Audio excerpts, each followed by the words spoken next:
शिंदे आहे, घेणारा नाही. ही देना बँक आहे, लेना बँक नाही. आणि म्हणून तुमच्याकडे तर 1800 कोटी का आणखी किती मोठे प्रकल्प झाले. आता तुम्ही सगळे आकडे सांगताय योगेश. आता हे नवीन सगळे लोक आलेले आहेत. आता त्यांची आकडेपुरती खाण्यापुरती करायला लागेल. आणि त्यामुळे सिंधुदुर्गावर देखील अन्याय होणार नाही.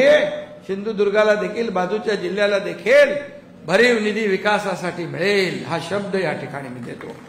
रत्नागिरीमध्ये मी जेव्हा जेव्हा आलो तेव्हा मी आता दाखवलं मला मेडिकल कॉलेज, ती प्रशासकीय इमारत, ते रस्त्याचे पैसे सगळं. तेव्हा नगरविकास मंत्री होतो मी.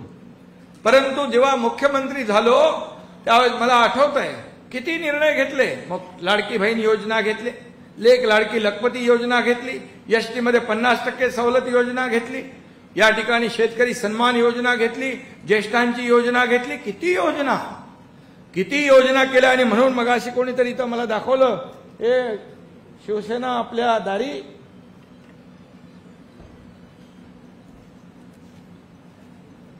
शिवसेना आपल्या दारी घेऊन आली योजनांची शिदोरी.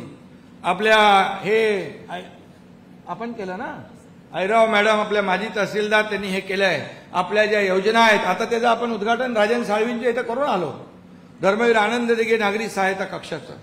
म्हणजे या ठिकाणी ज्या योजना आपल्या आहेत त्या योजनांची माहिती देणारी पुस्तिका आहे.